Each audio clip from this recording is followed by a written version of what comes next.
Hello. This is going to be a recap of the first book of the Kingmakers series. It's called The Heir by Sophie Lark. And I would like to preface this video by saying that I actually did enjoy this series. It may not seem like that, based on a lot of what I'm going to say. Also, apologies.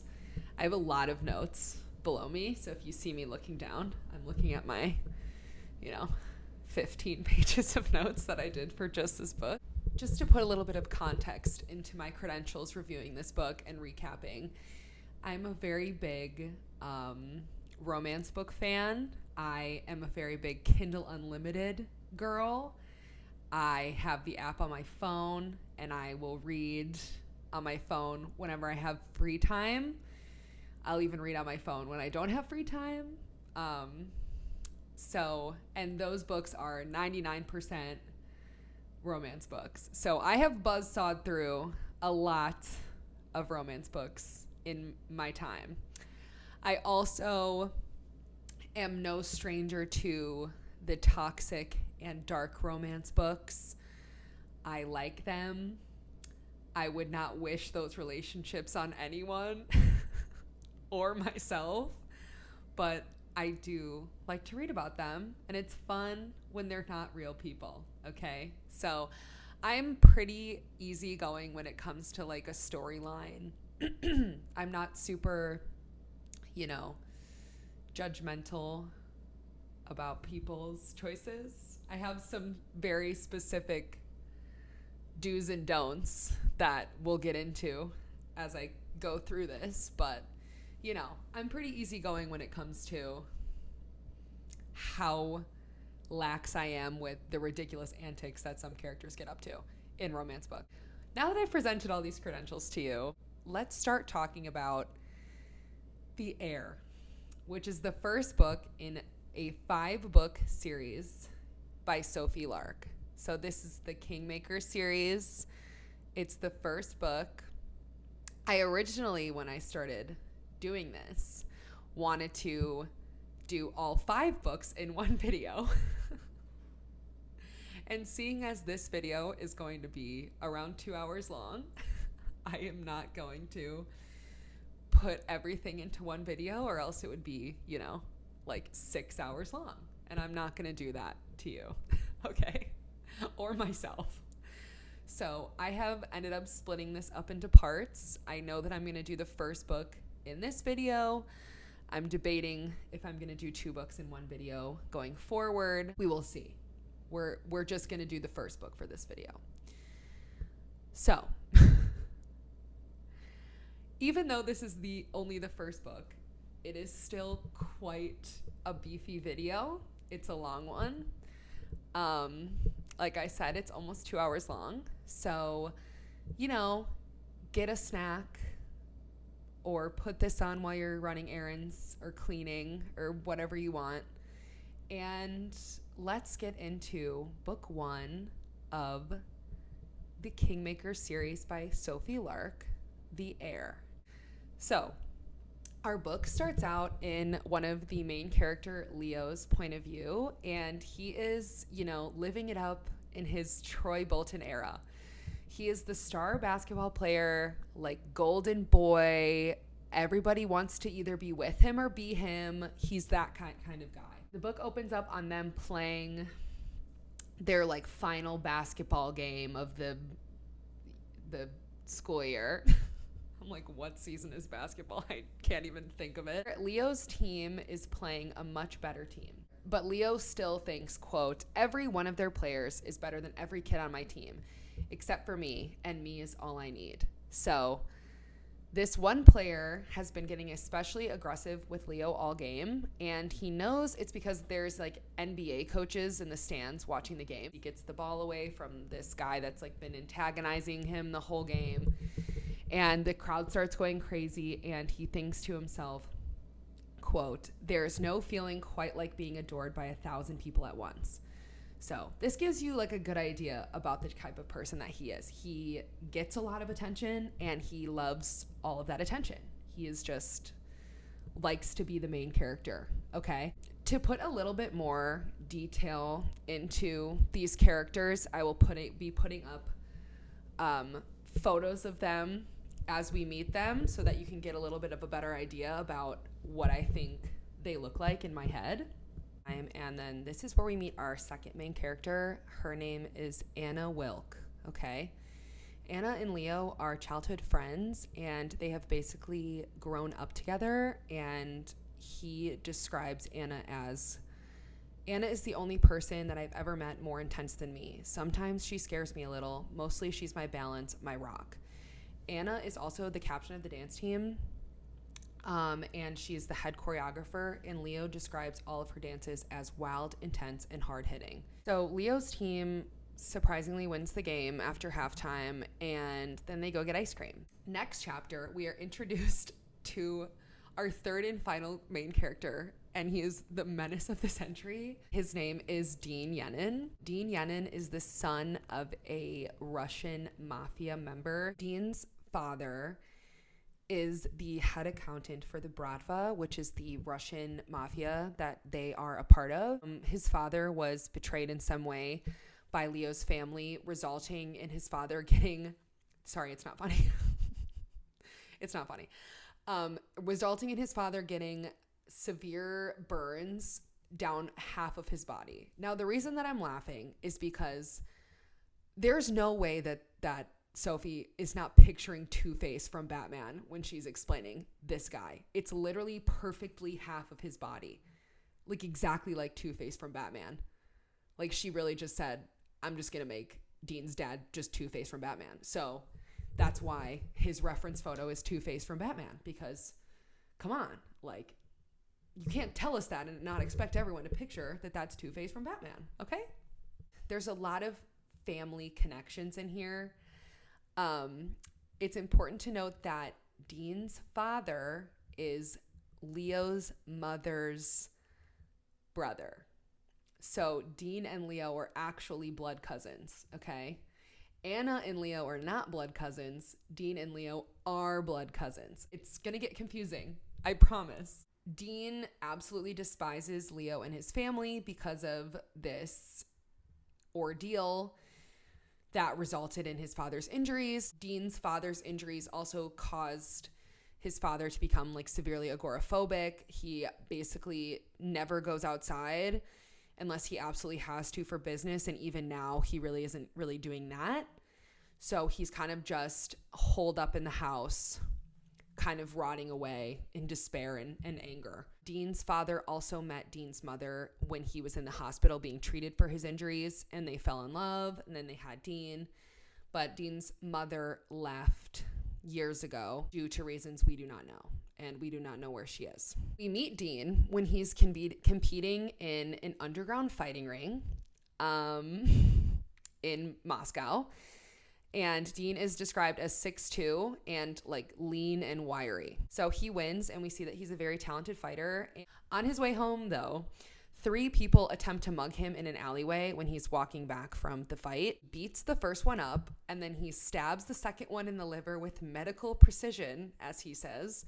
And then the third one runs off because he already beat the other 2 like really badly. As Dean walks away and is like regarding the one that he stabbed in the liver with medical precision, he thinks to himself, quote, "He'll probably bleed to death, but the thought doesn't disturb me any more than the knowledge that every butterfly you see will be dead in a month's time. That's the cycle of life. Junkies die young from the drugs, the company they keep, or trying to rob the wrong person in a tunnel." So that's his outlook on life. On Dean's walk home, he reminisces about how much he hates Moscow and like everything to do with Moscow. And then he makes it back to his house, which he surprisingly hates even more than Moscow. He describes his house as, quote, "It's dark, crowded, and filthy because my father won't allow any maids inside. He won't allow anyone in the house but me, not since my mother left. He's holed up in here like Howard Hughes, only leaving when he absolutely has to handle his business in person. And he's barely managing that these days. He also says that his father has become sort of a hoarder since his mother left, and he doesn't allow anyone in to clean the house, so they never get to get rid of anything. He always has all the curtains drawn. It's just depressing in there. Dean goes up to his father's office, and that's where he finds out that he has been accepted to Kingmakers, people. Dean's going to Kingmakers. Here's some background about Kingmakers. Kingmakers is an elite college that is secluded on an island called Dvorka, which is off the coast of Croatia. So the school has stood for 700 years, and it is where mafia descendants go to learn to excel in their respective role within the family. So Dean actually received a recommendation for Kingmakers by one of the higher-ups in the Bratva, but this comes at a price. So after he graduates, Dean owes 2 years of service to the man that recommended him, and this man's name is Daniel. Even more surprising than Dean's acceptance is he learns that he's actually been accepted into the air division of Kingmakers. So there are 4 divisions at Kingmakers: the air division, spy division, accountant, and enforcers. So the book explains them as, quote, the accountants handle the finance and investment arms of the business. The enforcers do most of the day-to-day operations and security, and the spies are for subterfuge and subverting law enforcement. The heirs, of course, are meant to be the bosses, but there's no guarantee that you can become boss or stay boss even within your own family. The primary purpose of our training will be leadership. Even after you're appointed, you still have to convince your men to follow you.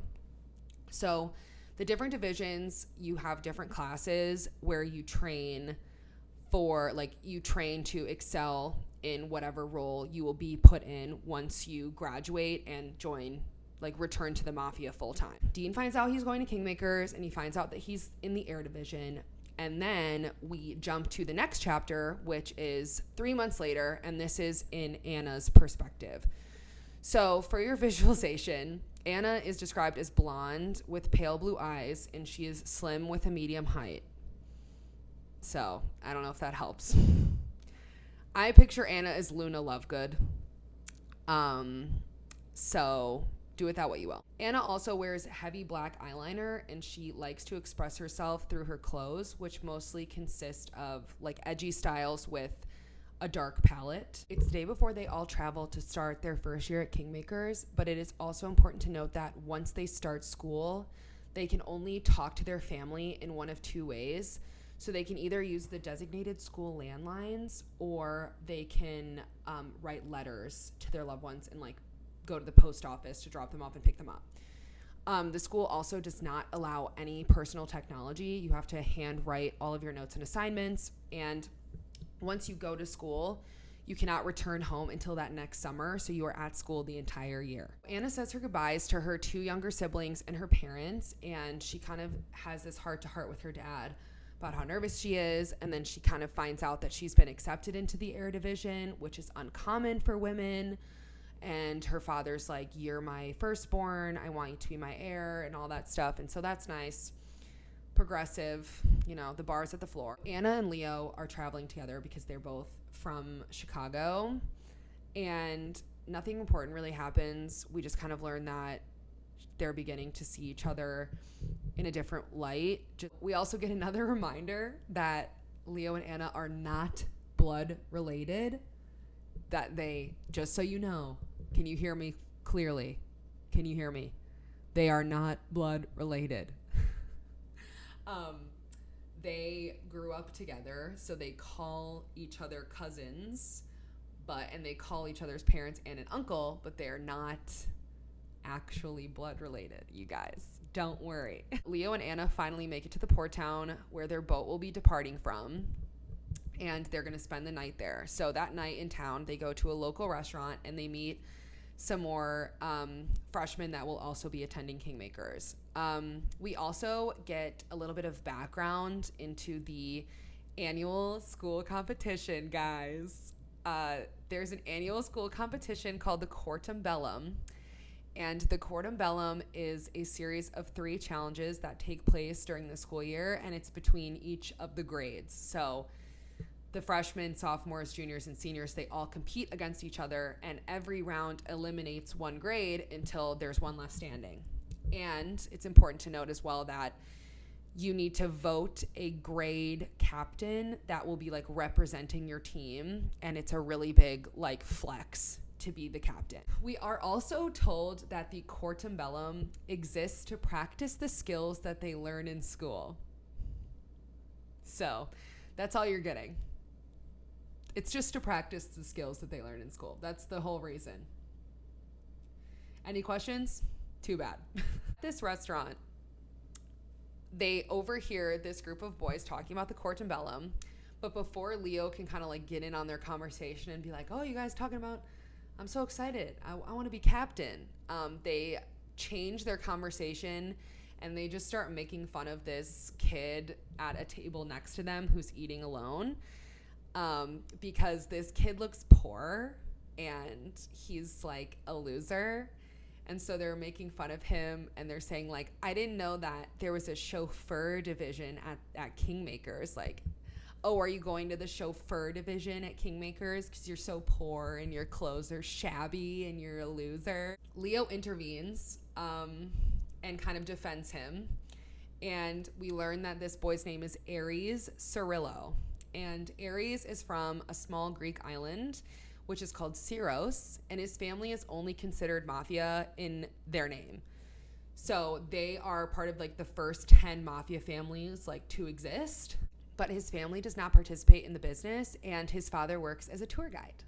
Aries, Leo, and Anna just kind of have dinner together. They get to know Aries a little bit more, and then all three of them just head off to bed. All of the students board a boat to Kingmakers, which is like this gigantic boat. The freshmen go to school last. All of the seniors, juniors, and sophomores are already at school. So it's just the freshmen on this big giant boat. When I was reading it on Kindle Unlimited, we also get this lovely insert in the book illustrating what the school looks like. I'll put it here. And, you know, just off the top of your head, tell me what that looks like to you. I'll give you a second. Remind you of anything? I don't know. Looks familiar to me. We join the boat in Leo's perspective, and this is where Dean comes back into the story. Did you guys miss him? Did you miss him stabbing livers with medical precision? I know I didn't. Remember that Dean blames Leo's family for his father's injuries and his family's misfortune, and he despises him. Even though Leo was not alive when this happened, he blames his family, so he blames Leo. So Dean knows what Leo looks like, but Leo does not know what Dean looks like. Leo is aware that Dean will be going to school with him, and he knows that Dean does not like him, but he doesn't really know to this extent that he hates him this much. So he finds out very quickly because Dean sees him and he comes up to Leo and is just spewing insults. Leo matches this with, so where Dean has this cold simmering anger, Leo gets up and just matches that anger with the most shit-eating grin you could ever see. And he's like, oh, that's not a nice way to talk to your cousin. And Dean's like, you're not my family. You're not my cousin. You're a traitor. I hate you. And Leo's like, come on. And then Dean kind of starts going after Leo's mother, just, insulting her and her integrity and insulting his family. And then Leo quickly is not laughing, okay? And they get into a physical altercation. So they're fighting. We're not even at school, and a fist fight has broken out.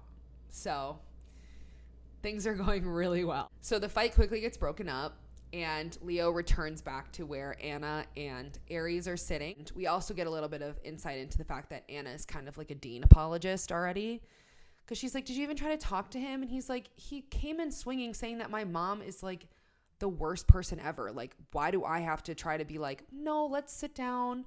Let me explain this to you, even though you're insulting me out of nowhere and getting in my face. we get to learn a little bit more about Leo. He is an only child, and he harbors some jealousy for Anna's two siblings, thinking, quote, "I know Anna cares about me, but sometimes I think she doesn't need me the same way I need her. She has siblings and I don't. I would never admit this in a million years, but sometimes I'm jealous of Kara and Whelan. I hate that Anna loves them almost as much as she loves me. I don't want her attention divided between me and them. I know it's ridiculous because they are just kids, but I want to be first in her eyes, the way she is in mine, closer than blood." There's two problems in this thought for me. The first, almost as much as she loves you, she loves her blood siblings like her siblings. It doesn't even matter if they're blood siblings. She loves her siblings almost as much as you, her non-actual cousin, her friend that she grew up with. But she's like very close with her siblings, especially her younger sister. Her younger sister is 2 years younger than her. She's going to be going to Kingmakers. Like, they have a very close relationship. And he's like, I wish that, I want her to love me like way more. She loves me a little more, but I want her to love me a lot more. And then also, closer than blood? What do you mean by that? What do you mean by closer than blood? Because if it's the way that I think you're saying it is, that is not a very cousinly thing to say, babe. Once they get to school, they're shown to their dorms by some of like the seniors that are in their respective divisions. And we learn that there are only 3 women in the freshman air division, including Anna. The other 2 women, their names are Zoe Romero and Che Wagner. And they'll like come back into the story.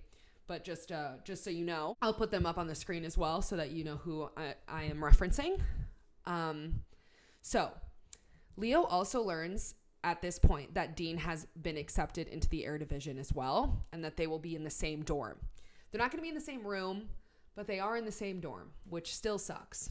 Each division has its own dorm building. So the enforcers are in the gatehouse, the spies are in the undercroft, the accountants are near the library, and the heirs are in the octagon tower.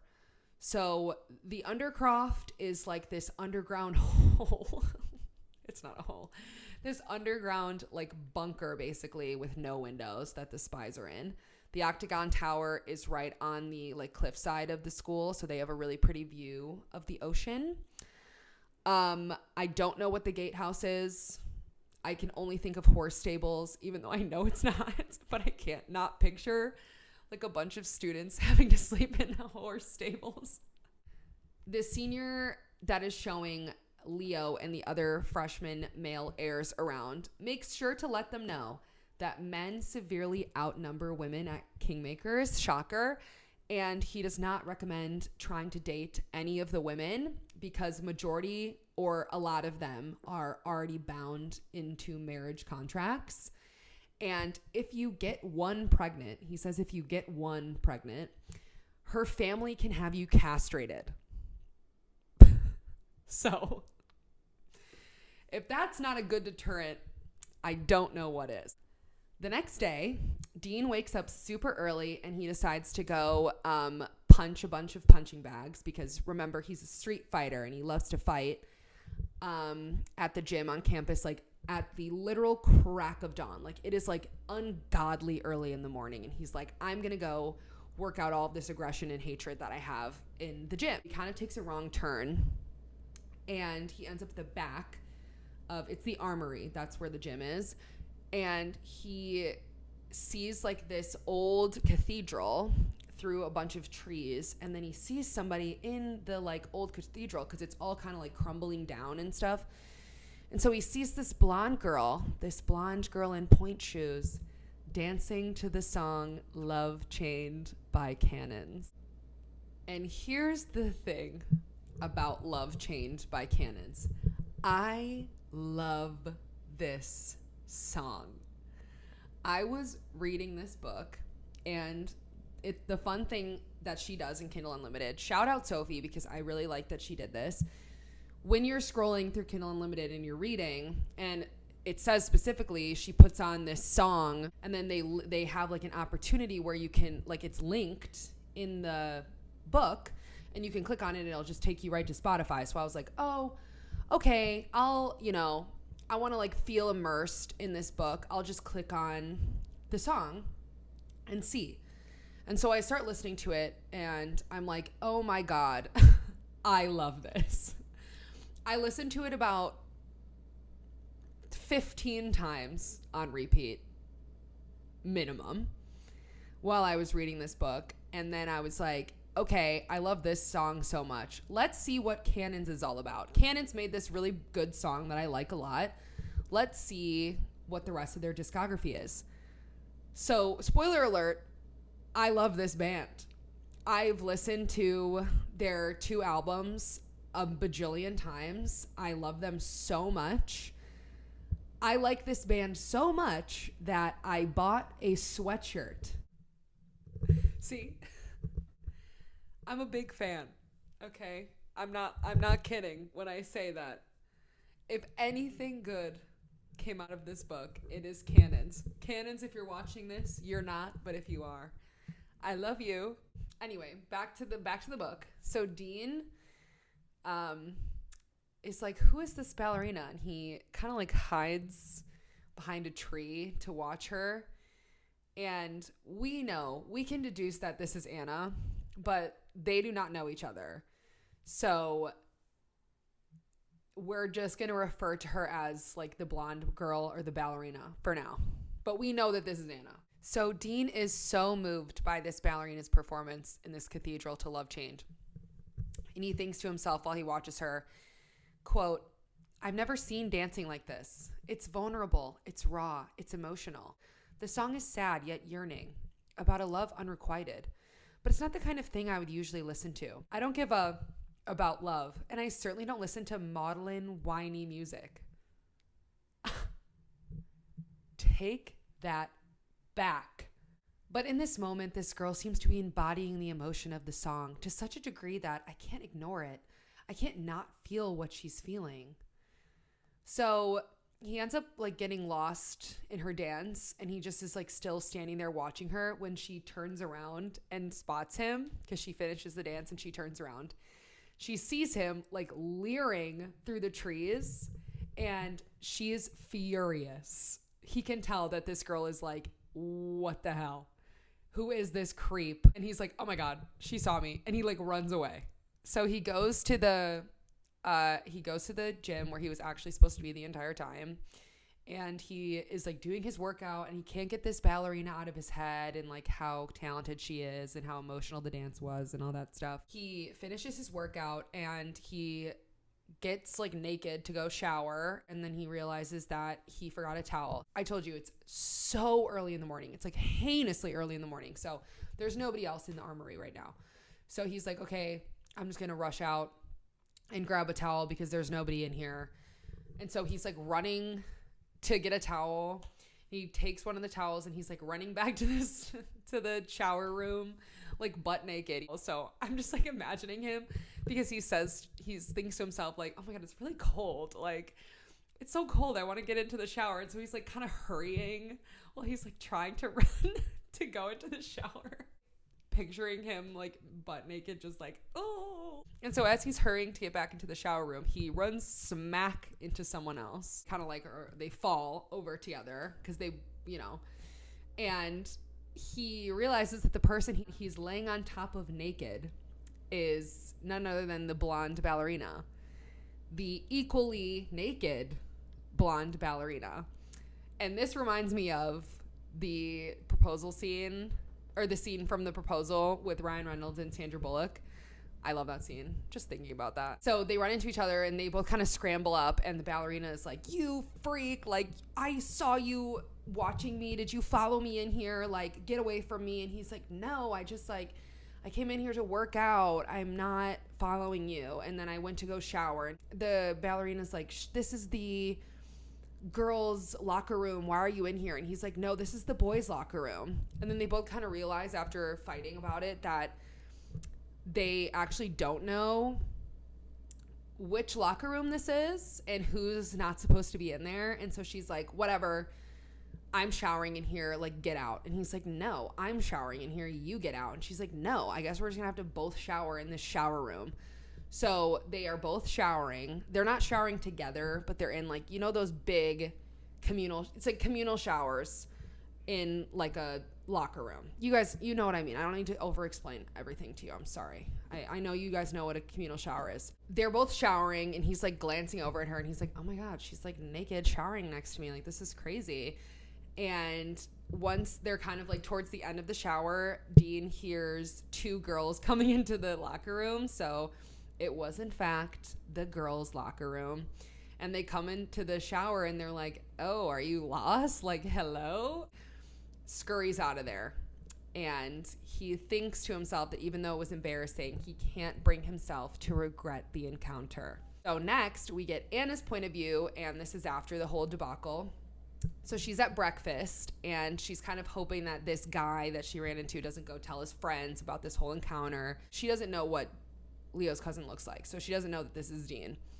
So then Anna is like describing her sense of style to us. And I know that this is like a random time to bring this up, but this is just like how it happens in the story.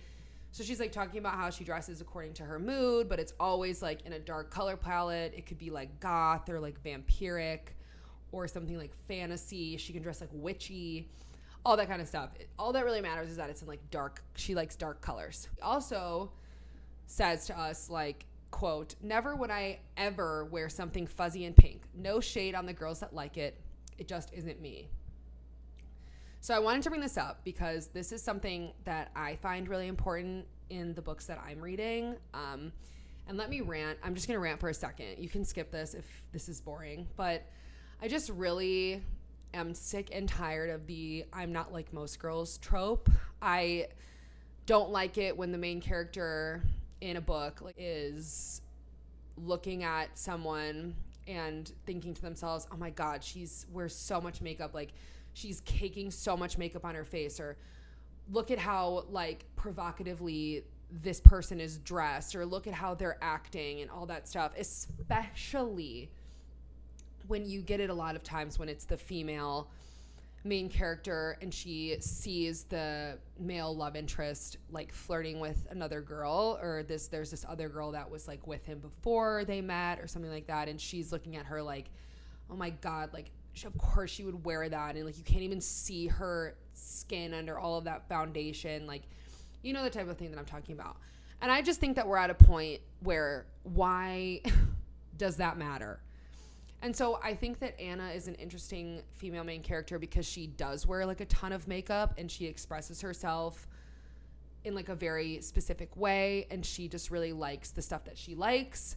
But even though she has like these specific tastes, she's still just like, I don't like, no hate to if you want to do something else. This just isn't the stuff that I'm into. So rant over, sorry, but this gave me, you know, some brownie points for Anna's character. And I like that the author included this. Anna meets up with Leo, and they're at lunch together, and we just like get some more yearning and longing for each other. And we also learn that Anna has been like on a couple dates, and she's, you know, kissed boys before and stuff, but she's never really felt the connection that she wanted or that she's like been looking for. So she is still a virgin. That's what we find out. And she also is like regarding Leo, and she talks to us about how different her and Leo are, saying, quote, his confidence and optimism are boundless, whereas I'm often sad or anxious, sometimes for no reason at all. And that is just so me. Just sad or anxious for no reason. I love that. Leo is just described as he's so extroverted and loud, and he just has like a magnetic energy that pulls people towards him and just makes people want to be his friend, or, you know, all the girls are interested in him. Like, he's just like this magnetic person that everybody wants to be around in one way or another. So Anna thinks about how she's proud to be his best friend, and she kind of thinks about how their relationship has started to change since they've gotten older, and especially since they've gotten to school. Leo's looking at her and he's like, what, is there something wrong? Like, you're acting kind of weird. And she's like, no, I just had like a weird morning. And he's like, what do you mean? She just kind of like leaves it at, I had a weird morning. Anna looks over and sees that the naked blonde boy from earlier just walked in to the cafeteria. And Leo looks over to where she's looking at this blonde boy, and he says, there he is, that fucker. And it's like, oh no, this is the boy. This is your cousin that despises you. This is your cousin that you got in a fist fight with on the boat here. You know, this is the cousin that hates you and your family. Anna decides not to tell Leo that she already met Dean this morning in the shower. Then Anna and Leo go to class together, and they have like a sparring class. Once Anna and Leo are done sparring, Anna looks over and sees that Dean has been watching them. And then Leo notices too. And he says, see something you like? He says to Dean. I already saw it this morning. Dean says in his low, cold voice. What's that supposed to mean? Leo scoffs. Oh, she didn't tell you? Dean smirks. Your girlfriend and I had an intimate encounter this morning. Oh yeah? Leo laughs. How early? Because it sounds like you were still asleep and dreaming in your bed. Before Anna can explain further, the professor is like, I need a volunteer to come up and show the class fighting stuff. And Dean is like, oh, me? Like, I'll do it. I would love to show off in front of this ballerina that I think is hot. Then Leo and Anna get back to sparring in class, but it's not nearly as playful as before because he's kind of like, why wouldn't you tell me that this morning? And she just tells him like, well, I was embarrassed and I didn't know that that was who it was. Next, Leo is just sulking over Anna and Dean's encounter, and then he runs into his cousin, Miles, who is also Anna's cousin. So Miles Griffin is both Anna and Leo's cousin by blood. Okay? And the book explains it as, quote, Miles is Anna's cousin by blood and mine too. His mom is my dad's sister and his dad is Anna's mom's brother. If you can try and untangle that chain of connections. Why? Like, I don't want to have to untangle that chain of connections. Like, Miss Sophie is just doing any possible thing that she can do to get these two as close to cousins as they can possibly be without actually being blood related and it being like weird. We're trying to get it, you know, right at the edge of taboo. We're going to learn a little bit about Miles here, and I'll put him up on the chart as well. So Miles is is described as like the class clown. He doesn't really care about school, but he's like your go-to guy if you want something smuggled into school. He can get you a cell phone, a laptop, he can get you alcohol, you know, like for the right price. And Miles' father was the mayor of Chicago for 8 years, and he's also the head of the Irish mafia. So Miles also introduces us to his friend Ozzy, and Ozzy is described as, quote, on the shorter side, heavily tattooed and pierced through his nose, eyebrow, and every inch of his ears. He's wearing a sweater vest with no shirt underneath, and I can see the tattoos running down both arms, most of which look like they were done by amateurs at best and quite possibly by himself with his non-dominant hand. Like, they did not need to do him like that. While Leo is talking to Miles and Ozzy, a professor stomps up and accuses Miles of stealing his pen. And Miles is like, what pen? You have a pen right there. And he's like, no, that's a different pen. You know it's a different pen. I'm talking about my pen that's made out of wood from the Titanic. Like, you stole it. I know you did. And he's like, I don't know what you're talking about. I didn't steal any pens. And eventually the professor just stomps off because he doesn't have any proof. And then we find out that Miles had the pen the entire time. Leo tells us this about Miles. I've never been quite as close to Miles as to Anna, not only because he's a year older than us, but because he's the only kid I know who slightly intimidates me. He's so fucking reckless. If there's a rule, he wants to break it deliberately just to see what happens. There's no line for him and nothing he won't do. So I'm giving you all this information because it will be important in the second book. Wink, wink. Miles gives us his Janice Ian and the cafeteria at Mean Girls monologue where he's going around that's the French mafia. That's Jules and whatever from the French mafia. And those are the Russians and those are the that kind of thing. He's introducing us to a bunch of freshmen. Important ones to note are Hedion and Silas Gray. So Gideon and Silas are adoptive brothers, and their entire upbringing, they were pitted against each other since they were children to basically vie for who will be able to take over their family. And so because they've been pitted against each other their entire lives, they absolutely despise each other. And we learn that Gideon is the one that has been accepted into the air division, and Silas got put into the enforcer division. This is where things start kicking up. I'm like 45 minutes in, and I'm like, this is where things get crazy. So Anna and Dean get paired up for a class project, and neither of them are very happy about it. Anna regards Dean like this.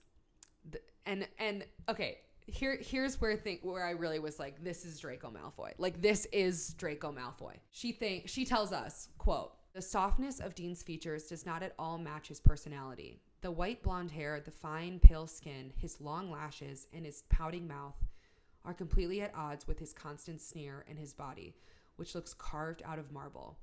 I bet he hates being pretty. I can sort of identify with that. I don't look on the outside how I feel on the inside. I look like I should be sweet and delicate, but I'm a killer to the core." Guys, you can't tell me that that's not fan fiction Draco Malfoy. You can't tell me otherwise. Like, I won't listen. They find out that they're going to have to present this project together, so they can't just like divvy up the parts and then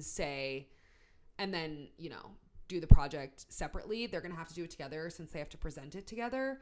So they go to the library, and she discovers that he's like not like most girls. He's an intellectual, and he reads thought-provoking literature for fun. They start getting into a conversation about their families, and before Dean can get kind of like too trauma dumpy, he gets up and leaves, like, abruptly. So then the next day, Anna and Leo go on a hike, and their conversation turns kind of tense when Anna mentions that her and Dean have been paired up together in a class project. Anna kind of changes the subject. She's like, okay, let's go to the post office. I need to mail these letters to my sister. So they go down to the post office, and on their way in, they run into Aries, who's on his way out of the post office. And right when Aries sees them, he kind of like stuffs all the letters into his pocket, like super quick. This girl, Gemma, looks specifically at Leo, and she's like, "Oh, are you going to the party tonight?" And he's like, "Yeah, we might." And she's like, "Yeah, you should definitely come." They walk off, and then we find out that Leo has been selected as captain for the Quartum Bellum, guys. I also need to note that Dean has been...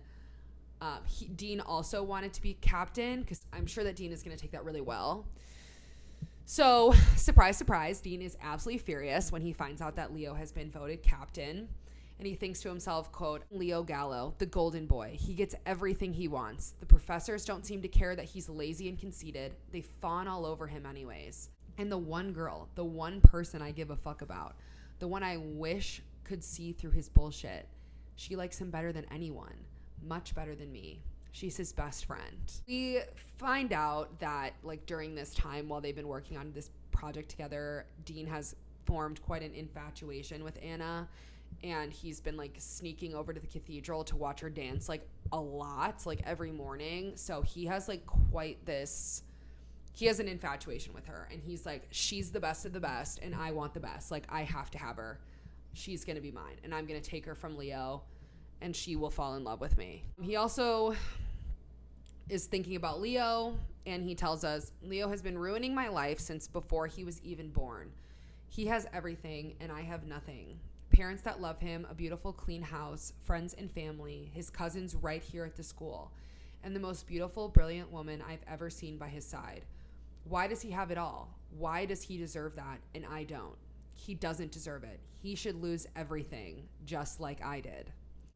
So what we at first thought could be like a grudge is slowly starting to become clear to us that this might be something deeper. Dean shows up to this party that we heard the girls talking to Leo and Anna about. Right when Anna walks in, guess who's stuck to her side? It's Leo, and Dean is just pissed off. So then Leo kind of gets pulled into a conversation with other people, and Dean takes this window to go up to Anna and ask her to dance at the party. And Anna's like, no. And he's like, why? And she says, because like the two of you. I don't want to like get into this. I don't want to get into the middle of this. Like, no, I'm not dancing with you. And he like sulks back to his little group, like his little bully posse, and his like creep ass friend is like, oh, I saw you get rejected. Why don't you give her this? That way there's no way she can reject you. And he hands Dean a roofie.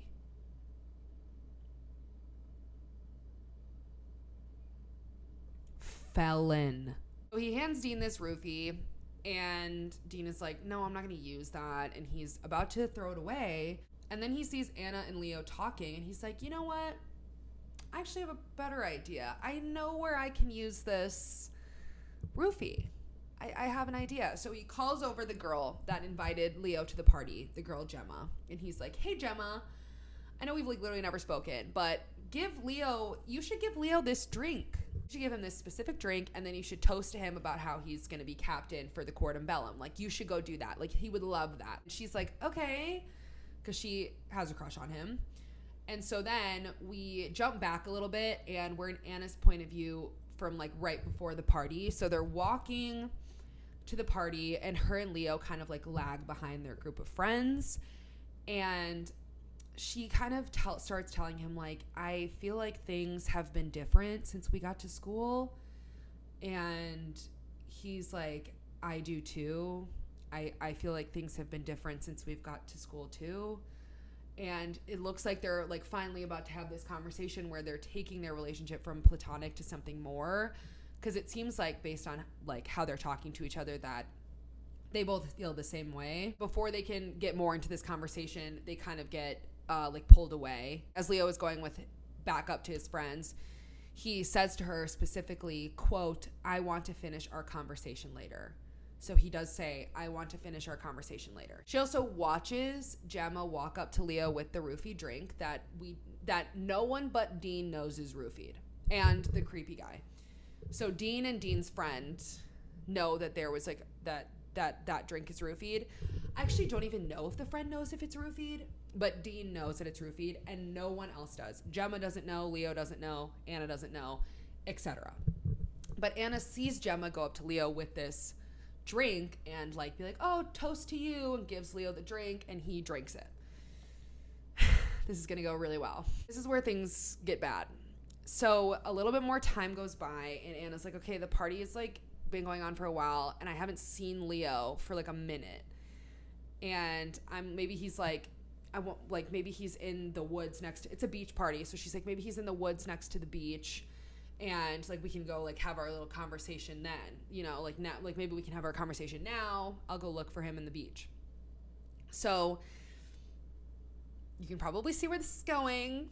So she goes to the beach, and she's Leo getting third based by Gemma, if you catch my drift.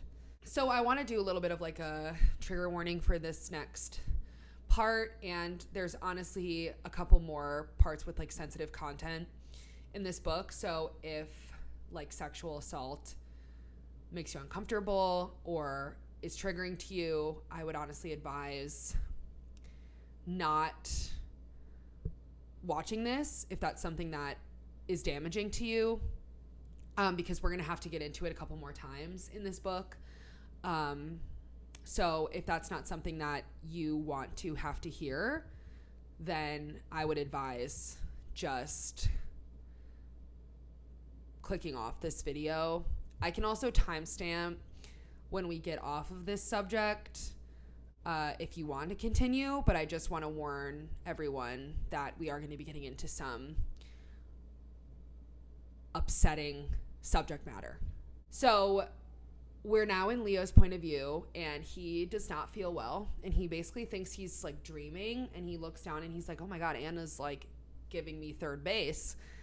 And then he realizes, wait, that's not Anna, who is that? And he's like trying to tell her to stop, because he's like, I don't know what's happening to me, like something is wrong, because he's roofied, so he's like in really, really bad shape. And this girl is like, oh my god, ew, like how drunk are you? And just kind of leaves him, because it's obviously still not okay. Leaves him drugged in the woods. Okay? Alone. So that's great. Anna also did not know that Leo was roofied, and she thinks that he went into the woods with Gemma consensually. Like, they both consented to her third basing him, and so she's heartbroken because she was like, why would he tell me that he wanted to continue this conversation? I thought that we were on the same page. I'm so disappointed. I'm embarrassed. Felon, Dean, obviously having orchestrated this entire thing, takes advantage of Anna's emotional vulnerability, and he follows her out of the party once she sees Leo and Gemma. And she goes to the old cathedral to like clear her head, and she turns around and she's like, what are you doing here? Because Dean followed her in there. And all Dean does is like go up to her and give her a hug. And then she starts crying because she's like, oh my God, you know, she like needs this comfort right now. Dean, jail. And she starts crying, and then he kisses her. This is where Anna takes some hits for me in my book, in my support of her. So the next morning, Leo seeks out Anna, and he tries to explain. He's like, I was really messed up. I don't know what happened. And she doesn't listen to anything that he says, and she calls Gemma a whore. He's like, well, did you go home alone? And she was like, no, I went back with Dean.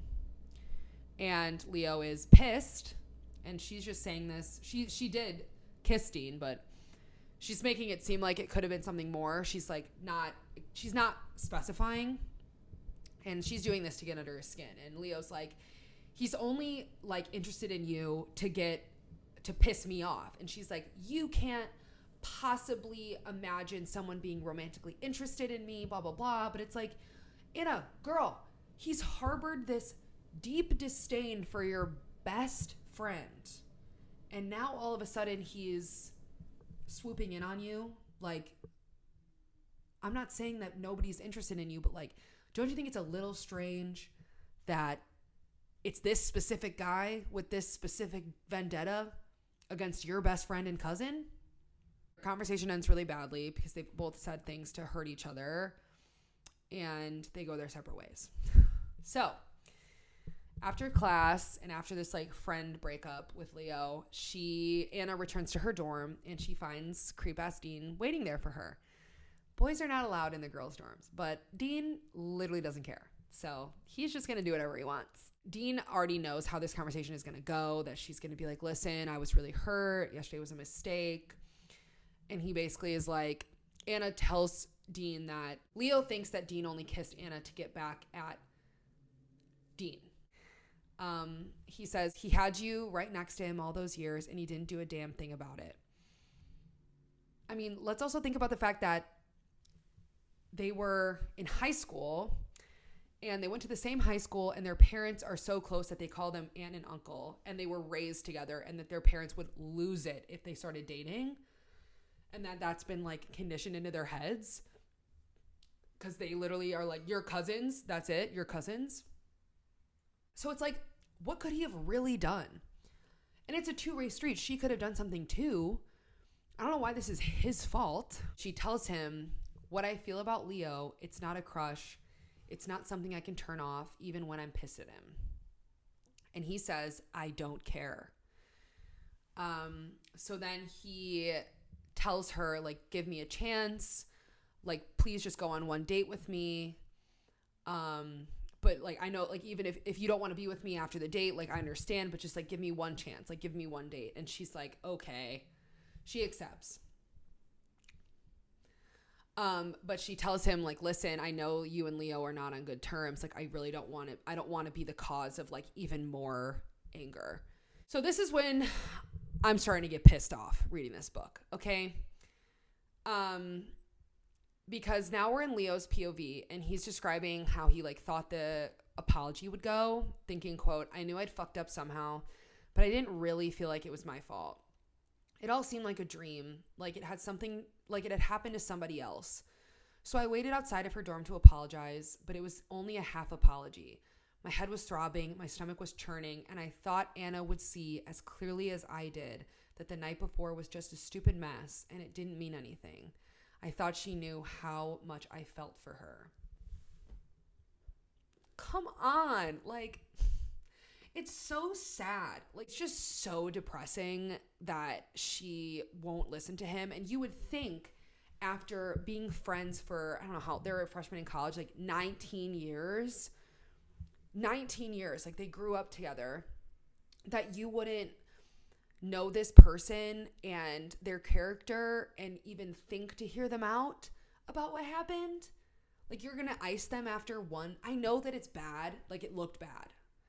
But it's just like, you're not even going to talk to him? Your best friend of 19 years?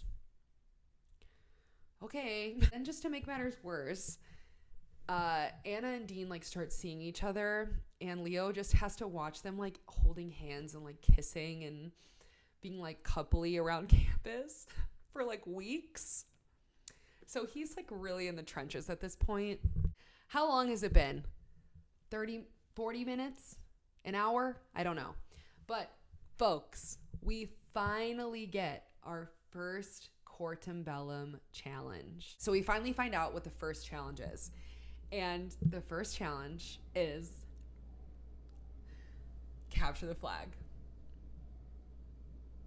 And if there's one thing you should know about me, I love capture the flag.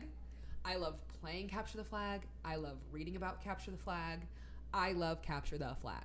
I love when books do like competition elements or like gauntlet. You know what I mean? Like those kinds of things. I know that it's like in a lot of books, but I just think it's a really engaging story element. As I told you before, the Quartambellum is between the 4 different grades. So they're all versing each other. There's no like grouping. So it's the freshman team versus the sophomores versus the juniors versus the seniors. They're all versing each other. And there are different colors to signify which grade you're in. Like the freshmen are white, the seniors are black. I think the juniors are green. I think that maybe the sophomores are red. I don't know for sure. And then each grade has their own flag that's attached to a 10-foot pole. They can move their respective flag anywhere in their territory. The only thing is they need to keep it 10 feet up on this pole. Since Leo's the captain, he divides the freshmen up into groups, kind of puts them into like running teams so that he doesn't get everybody captured at once. Like he can send different groups out. And he surprisingly actually groups Anna with Dean. Mind you, Leo and Anna are not speaking, and he knows that Anna and Dean are seeing each other, but Leo's smart, and his drive to get first is overriding his sadness and his hatred for Dean, because he doesn't want to just qualify for the next round. He wants to get first. Like, he wants to win this challenge. He knows that if he puts Anna with Dean, that Dean won't try to sabotage the team. And not only that, he'll actually try, because he's going to want to impress her and show that he, can perform well. Leo breaks them up into groups, and then he decides to put the flag on top of this hill in their territory. And even though you can see where their flag is on this hill, like the other teams can see where the flag is, they can't sneak up on them. So he's sacrificing being hidden for people being able to like sneak attack them. Thus begins a 6-hour capture the flag battle. So the sophomore flag gets captured first, so they're eliminated from the Quartambellum. So now the last 3 teams that are still in it, the freshmen, juniors, and seniors, they're just competing for first, and then the juniors get eliminated. So now it's just the freshmen versus the seniors. They've been there for 3 extra years. The seniors are like formidable, and they're going to be the toughest to beat. And their captain, her name is Pippa Portnoy. She's like this really tiny little senior girl, but she's super scary and like really smart and talented. And so she's going to be really, really hard to beat, especially because she's the captain of the senior team. Leo's like, okay, Jules, do you remember that random French guy that I mentioned? Nothing noteworthy about him. But Leo's like, okay, Jules, me and you, we're going to go and we're going to scale this giant tree. We're going to try to find where the seniors have put the flag. And so he's like, okay. So they go and they scale this giant tree. And then they find out that the flag is in like this riverbed. So they finally locate it, and they're like, okay, we know where the flag is, but the problem is there are 6 people guarding their flag. There's 6 seniors guarding the flag, and it's just Leo and Jules. Even though there's 6 people guarding, we do have the element of surprise. So Jules, you're gonna go and sneak up on them and grab as many flags as you can from the 6 people that are guarding, and then Leo is gonna go and he's gonna try to steal like their main flag that's up 10 feet on that pole. The surprise attack works, and Jules is like pulling all these flags, and Leo grabs the main flag. So he takes off running, and Leo is running. He can see their territory. He can see victory, first place, you know, first time being captain of the freshman team, and he's gonna get them a first place, like right in their first challenge, like coming hot, and he's like so excited. And then all of a sudden he hears a cannon go off, and the seniors have the freshman flag, and they beat the freshmen by like a couple seconds. So the freshmen end up finishing second for the first Cordon Bellum challenge. Are you guys ready for my blood to just full on boil at this point? So we find out that while they've been seeing each other, Dean has been having a hard time like cracking Anna. He's been having a hard time wooing her. So he decides that it would be totally normal and sane and a good idea to break into her room and read all of the letters that her sister sent back to her. He wants to like get some personal information on her and like what she likes and doesn't like, instead of having to just get to know her, because that would just, my God, take too long. He reads all the sisters' responses, and he sits in there in her dorm that he broke into for 2 hours and reads like every single response letter that her sister has sent. He just like gets to know all these personal details about her and things that she's really passionate about. It's icky, okay? It's icky. He plans a date for her at this like sheep sanctuary because he's stalked her and knows that she cares about animals. They're kind of like hooking up, and things are getting a little bit like they're progressing, and she kind of tells him like she tells him that she's a virgin. And she also tells him, like, she reiterates that she still has feelings for Leo. And Dean is like, just be open to seeing if you can have feelings for me too. And then he takes her back to her dorm, and they don't go any further. He just gives her a kiss goodnight. But then on his way out, he thinks this, quote, "And all the while I was plotting how I'd be the first person on this planet to fuck Anna Wilk. So I'd have that piece of her always. So she'd belong to me." Say it with me. Prison. Dean continues to pursue Anna relentlessly, and we find out that during the first Cordon Bellum, Leo made a bet saying that if he did not win, he would show up to breakfast the next day butt naked.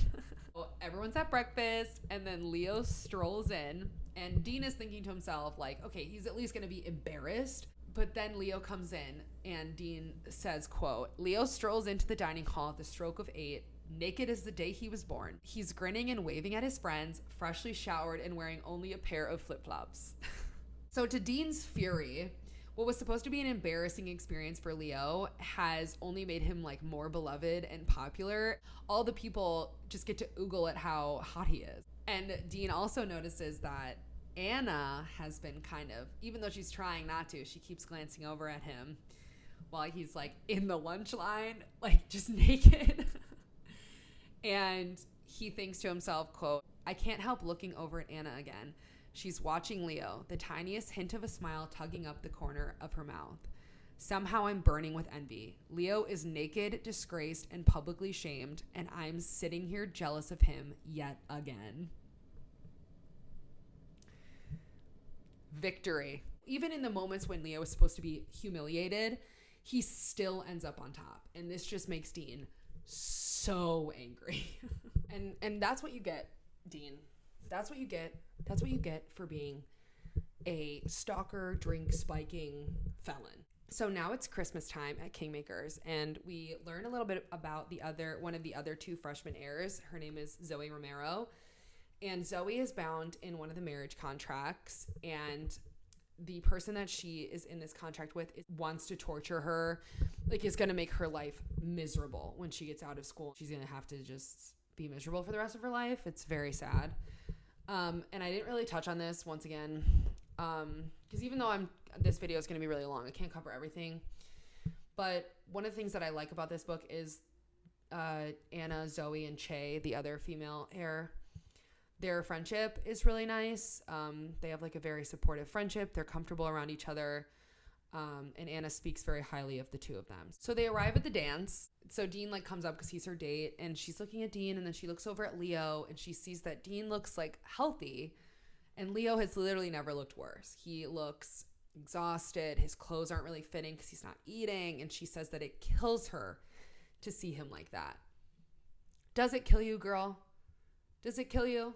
Because you don't seem like why don't you guys just talk to each other? Like they had that one conversation after the Gemma thing. It sounds like I'm saying the Jenna thing from Pretty Little Liars. The Gemma thing. And they just left it at that, and they literally won't speak to each other. I'm like, please. She says this horrible thing, I think literally just to personally spite me. She thinks this. Quote, maybe he misses me. She's thinking about Leo. Maybe he misses me. I know I miss him horribly and constantly. But I don't kid myself that that's the reason he looks so distraught. Dean was right about one thing. Leo had his whole life to make a move on me. We've already talked about this. No, he didn't. If that's what he wanted. He never did it. And when I tried to make something happen, he took the first opportunity to make it all blow up in my face. That's what I decided since that night. Whether Leo consciously meant to hurt me or not, he had sabotaged any chance of us being together. He wasn't ready, or he didn't want it. Or he was roofied, girl. Either way, I'm not going to chase after him. I already opened myself up, made myself vulnerable for about 30 seconds when they had that conversation. Like you said, one sentence. Things have been different since we got to school. That was it. And look what it got me. The worst night of my life. I never want to feel pain like that again. Like, I literally can't talk about it. It's so annoying. Anna goes and, like, dances with Miles, and they do this stupid dance that they made up in middle school. It's, like, really cringe. And she keeps looking over to see if, like, Leo's watching, and she sees that Leo leaves. And she's kind of sad, and she's like, I shouldn't be sad. Like, I don't know why I care so much. So then she goes back with Dean, and here's another trigger warning. This part is also really hard to read. Anna, like, drank a lot at the dance, and she tries to tell Dean to stop when he's, like, he is, like, doing sexual stuff to her, and she's like, stop. But it's, like, one of those weird things in books where they say, like, oh, I tried to tell him to stop, but it, like, felt too good, or I tried to tell him to stop, but I couldn't. And it's, like, she says, like, stop, but he keeps silencing her by, like, kissing her, and she can't get the words out. It's just really, it's just awful to read. Like, I don't like it, and I just, like, it upsets me because, spoiler, Dean is one of the main characters in this series. He becomes one of the main characters, and it's like this scene. It's like if you're watching, this is ridiculous, but if you're watching Gossip Girl and you really like Chuck Bass, but it's like the first episode, Chuck Bass like sexually assaults Serena and Jenny, and then they spend all this time trying to give him a redemption arc, like the whole show. But it's like, why would you do that? You killed the character. Like, you killed all of his morals by having him do that. Like, why would they have Dean be, like, he could be evil and, like, revenge and stuff, but don't do this. Like, don't have him do this. He does it again, also. Like, this does not make me ever want to read about him again. I finished the series recently, and I had to reread this book because it had been such a long time. I did not remember that this happened, and I was like, this does not make me like him at all.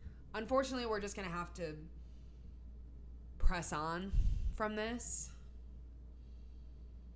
So, yeah, just wanted to let you know. So, after that, we cut to January, and we see that Anna has been feeling very lonely and unhappy with Dean. So then Anna's birthday comes around, and Leo gets her orchids, which are her favorite flower, but he doesn't give her a card because she knows that he knows that those are her favorite flower. But she never gets them because Dean gets to her door first and he throws them away. Leo and Anna are in the same shooting class, and they're outside for class in the middle of January, and it's freezing. He offers her his sweater. And then we get this really funny interaction between Leo and Aries, where Aries, he goes, "You okay?" Aries says, as I resume my position next to him. "Of course," I say, gritting my teeth against the cold. The warmth of Anna has already faded away. Oh, because she walks away after he gives him the sweater. She, like, thanks him and then walks away. I can tell it's going to be a miserable 30 minutes to finish this class. "You want my sweater?" Aries asks, trying not to grin.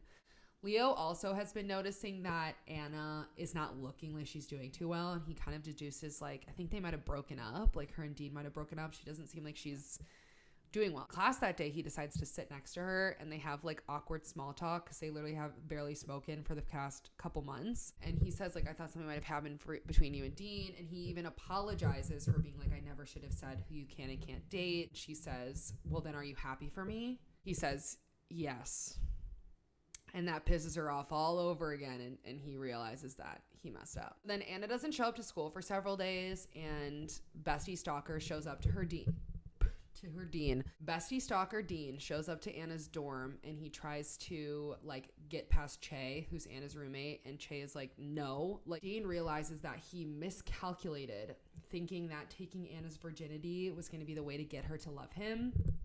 And he's like, okay, I need to make her choose between me and Leo, but I need to make it, like, not actually a choice. We get the second Quartambellum challenge, and this is paintball. I love a good paintball challenge. Like, in Divergent, that's, like, the best part of the movies and the books is when they do that paintball game. It's so good with that M83 song. Oh my God, it's so good. So it's a little bit different than, like, if you get shot, you're out.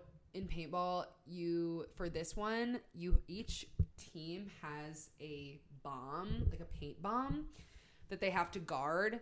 And so they need to get this bomb to one of the other grades' territory, like the back corner of their territory, and they have to detonate the bomb in their territory. And if you get shot, you're not out, though. Like, the only objective is to get this paint bomb detonated in one of the other grades' corners. Word has also gotten out that the juniors and seniors are planning to form an alliance to eliminate the freshmen from the Quartambellum, because remember, the sophomores got eliminated in the first challenge. Dean is reflecting on how much he hates him, and he thinks to himself, quote, I'd like to fire my clip into Leo's back the second he turns around, but it is true that I can't let anyone see me sabotaging the team. For one thing, most of the freshmen genuinely want to win, even the Bratva and the Penos. The other issue is that the Yenin name isn't exactly shining in honor right now. My grandfather was KGB before he turned Bratva, and what Leo said on the ship had a kernel of truth to it. My grandfather did breach his blood oath with the gallows.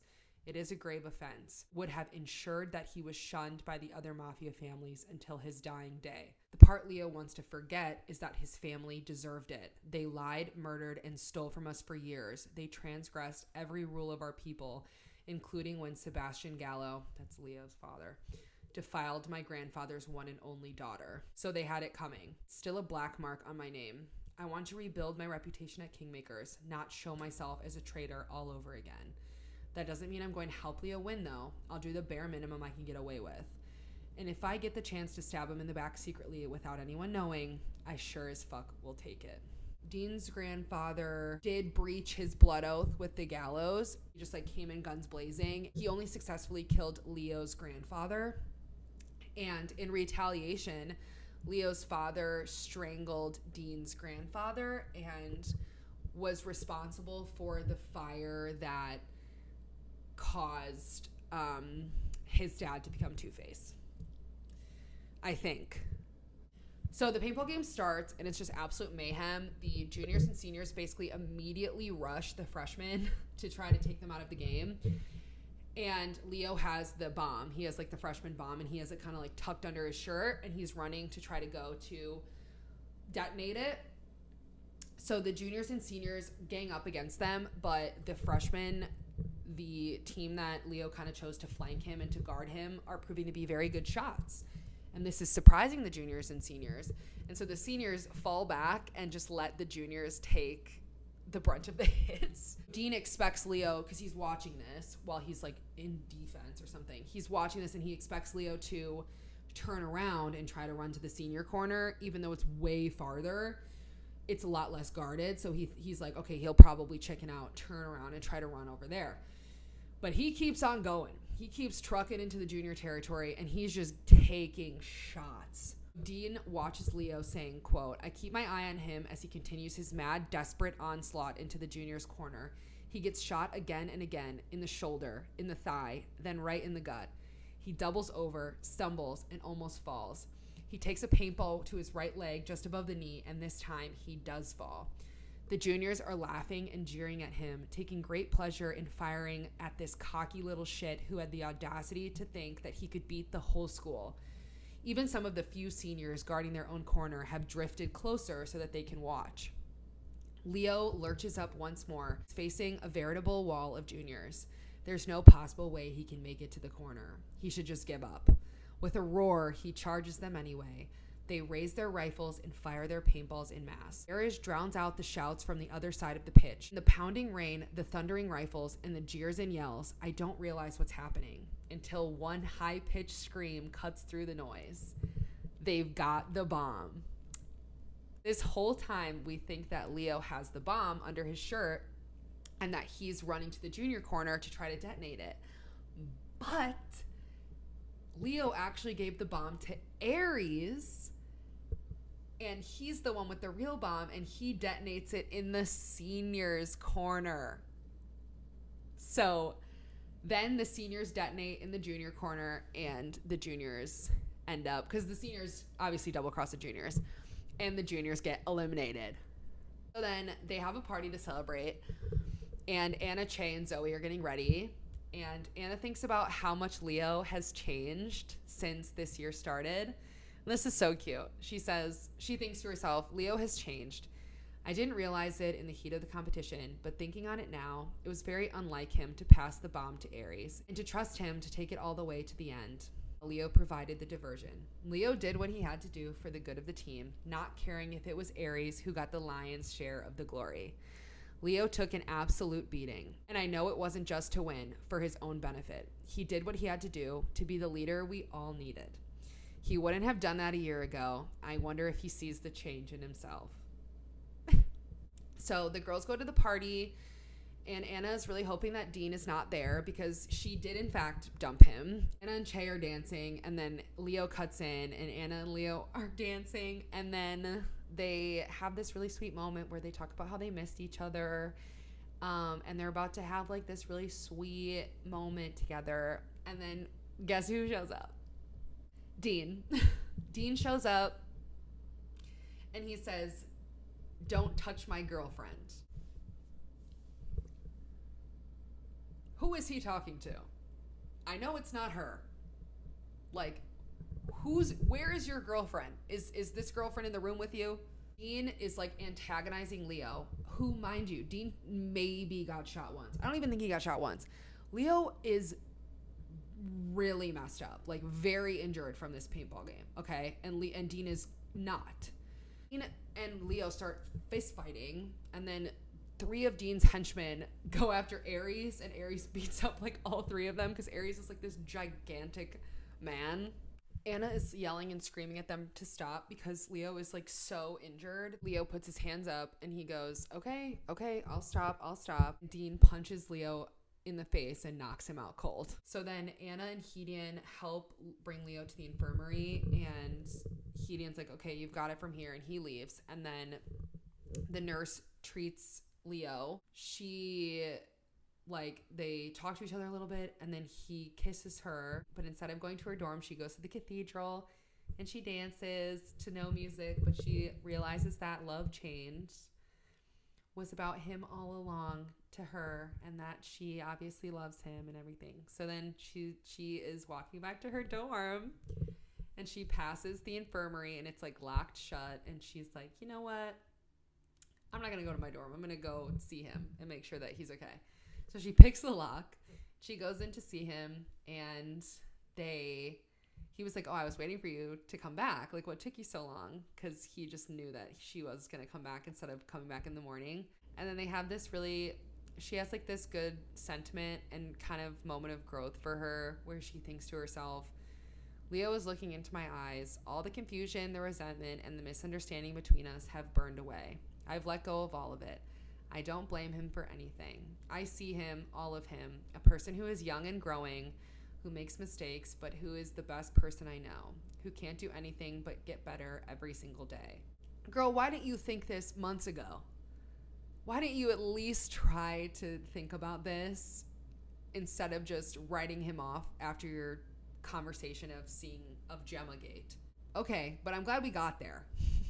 So they both apologize to each other, and they both realize that they're virgins. They're both virgins because they both have the same feeling with other people. Like, I just don't feel how I want to feel, and I just don't. They didn't find the right person to lose their virginity to, so they were like, that's because we've been waiting for each other this whole time. We didn't even know it. And so then, spoiler alert, they bang.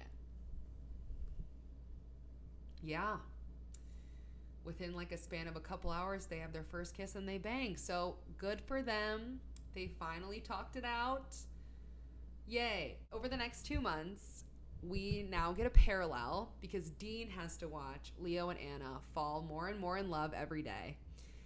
And well, isn't it the consequences of your own actions, you stalking, roofier, menace maniac? Oh my God. I forgot to mention, I'm so sorry. I forgot to mention that after Dean knocked out Leo, when he punched him, when he was like already super injured, he walks away and he tells his henchmen that he's gonna kill Leo. Kill Leo. And in the last court bellum, watching Leo and Anna fall more and more in love has just been fueling Dean's hatred. He realizes he'll never be able to have her, that he never had her in the first place, but now all he wants to do is kill Leo. It is the moment we have all been waiting for, people. It is time for the third and final Quartum Bellum challenge. So it is just the seniors and the freshmen now, and instead of the whole grade, like each grade competing against each other, each captain, so the freshman captain and the senior captain, they have to pick 6 members of their grade to compete with them in this final challenge, but they have to pick before they know what the challenge is. Leo chooses, the notable names are, he chooses Anna, Aries, and Hedion, but the important part is that Dean obviously has not been selected to be in this little group because he is a felon. The challenge is explained as, quote, this challenge is split into 7 parts. Each teammate will have 1 task to complete. At the end of the task, you'll receive a puzzle piece. Assemble all of your pieces, solve the puzzle, and you'll know where to find the final prize. So pretty simple. So each member of the team, there's 7 little pieces of a map, and that tells them where each of their like specific challenges. So they get to pick where they're gonna go. So they all split off into their different directions, and Anna ends up doing like a cliff challenge, and Leo does a challenge in the sea caves. So Leo makes it down to the sea caves, and he runs into the senior representative that's going to be doing the same challenge as him. They kind of just agree to stay out of each other's way. They get down to the bank of like the entrance into the caves, and there's scuba equipment laid out for them.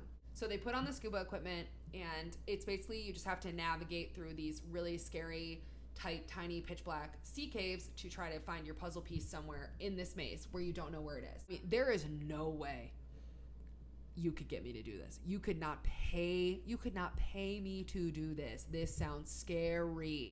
Leo is swimming through the tunnel. It's really stressful. He ends up finding his puzzle piece, and I'm like holding my breath reading this. Like, it's so stressful to think about.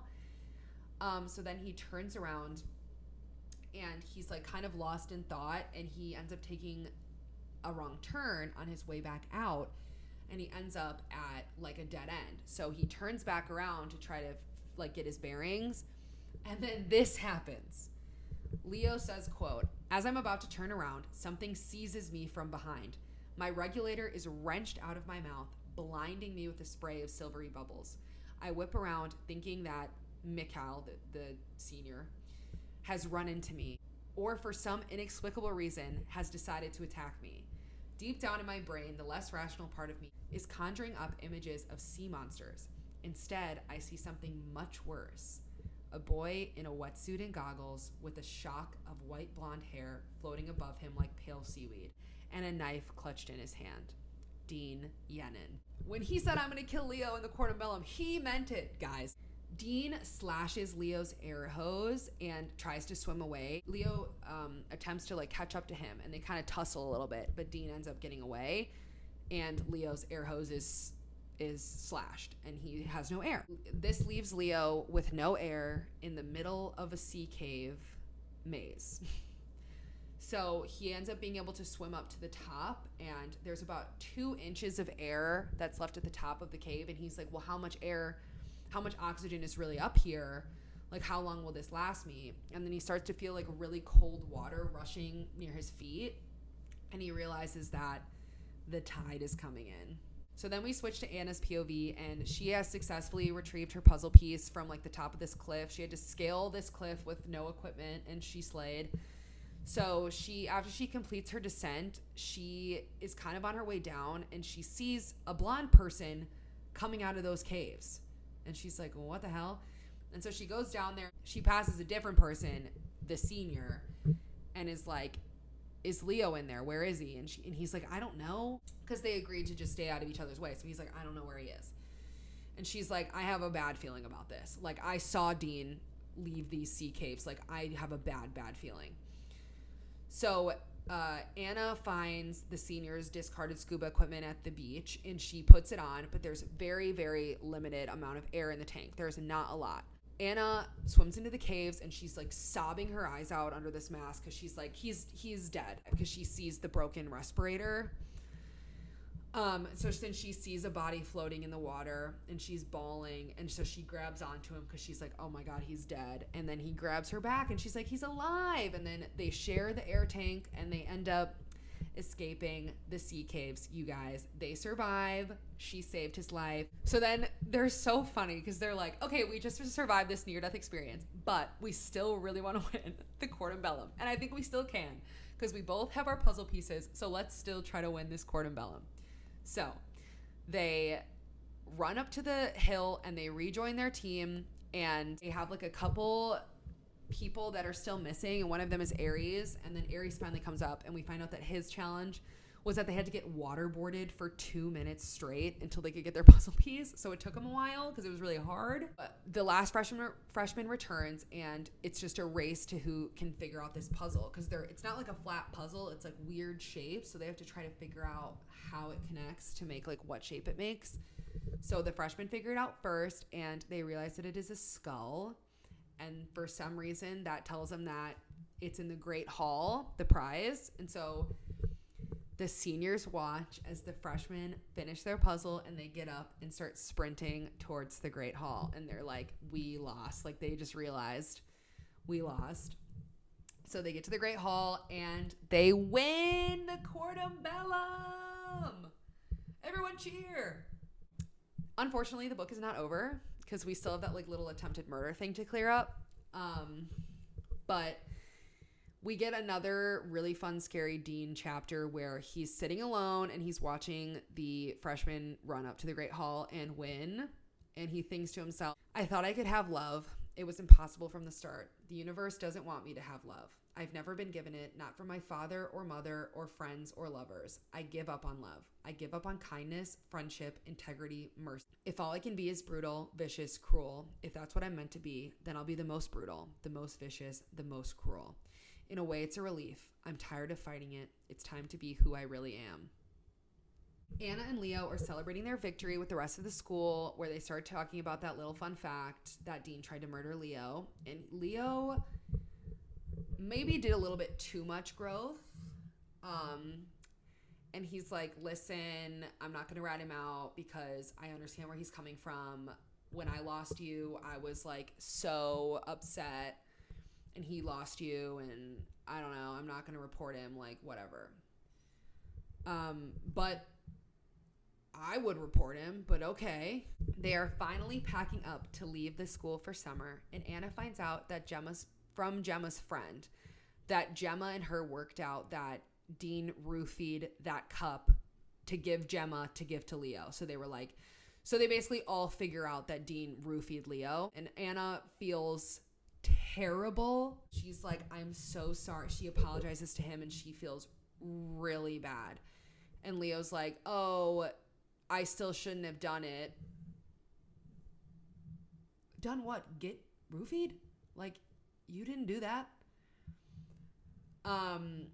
But obviously he isn't mad at her, and they are fine. But she does apologize, and she feels terrible. Now, we're at the epilogue, people, and it is just Leo and Anna happy together, spending the summer together before they go back to school. So that is The End of the Air by Sophie Lark. I really hope that you guys enjoyed this recap. I will be doing the next 5 books as well. And thanks for watching. And I will see you when we talk about The Rebel. Bye.